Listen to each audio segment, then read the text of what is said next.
Yan, good day po sa inyong lahat. Welcome na naman sa another episode ng ating vlog na kung saan ang topic natin for today ay ang pagsagot sa katanungan ng isa sa mga subscriber natin. Yan, ang kanilang katanungan ay ano daw ba yung gamot sa prolapse. Yan. Pero syempre, bago natin sagutin yan, ipapaliwanag muna natin kung ano nga ba yung tinatawag na prolapse. Yan. Ang prolapse po ay ang pagsabog ng puwet ng ating manok kapag siya ay nangingitlog.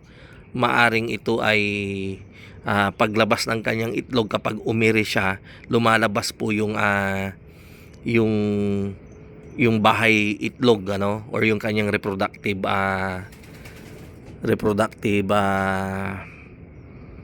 organ. Ayan. So, minsan naman hindi nakakalabas yung itlog. Ayan, dahil sa sobrang laki. Ayan, so andun lang hanggang sa mamatay siya sa kakaire. Ayan. So, saan ba nakukuha yan? Ayan, nakukuha po nila yan sa maagang pagpapailaw natin. Ayan, so lalo na kapag yung maaga talaga natin silang pinailawan, nagkaka-prolapse sila.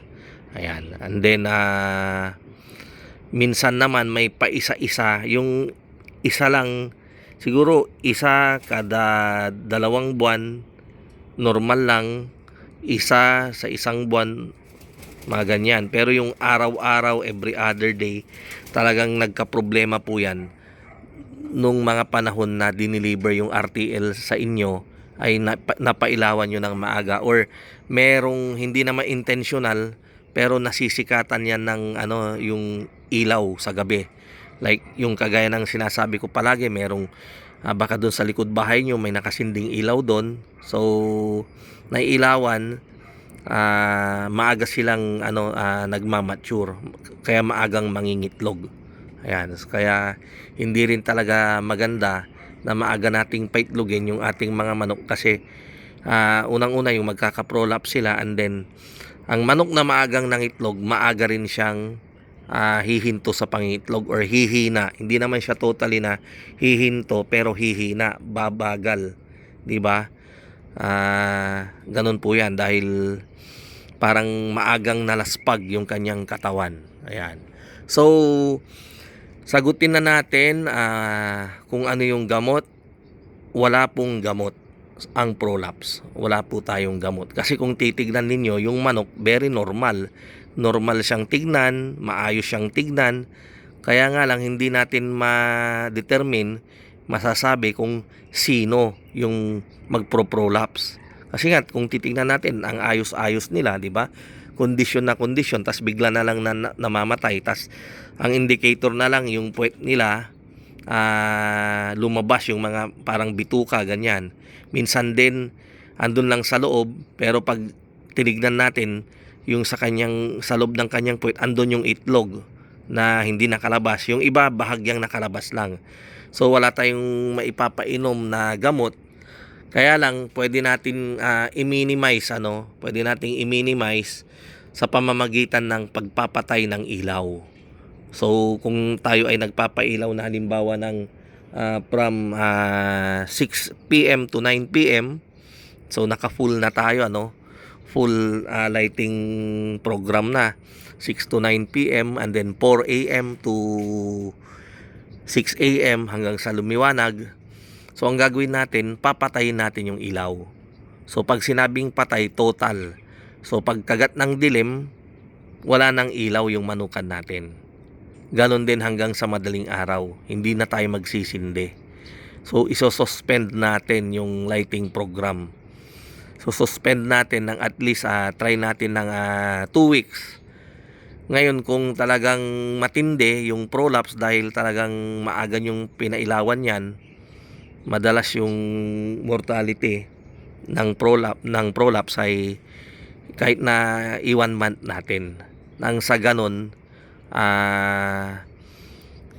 yung itlog liliit, hindi siya mahirapan sa sa pangingitlog, and then pati yung mga bituka niya or kung ano man yung tawag natin diyan, ano, yung bahay ng itlog, ano, bahay itlogan, makondisyon muna, maghilom muna. Ayan, kasi nga sa loob medyo ano yan, nasasaktan siguro ganyan. So hindi rin naman natin makita, unlike sa tao, di ba? Pwede tayong magpa-ultrasound para makita kung alin, di ba? At saka sa dami niyan.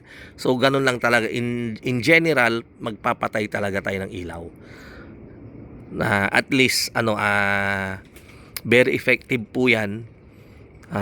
Pero meron pa ring mangilan-ngilan. Pero malaki yung malaki yung mawawala dun sa mortality na cause ng prolapse. Ayan, so kailangan nating magpatay ng ilaw.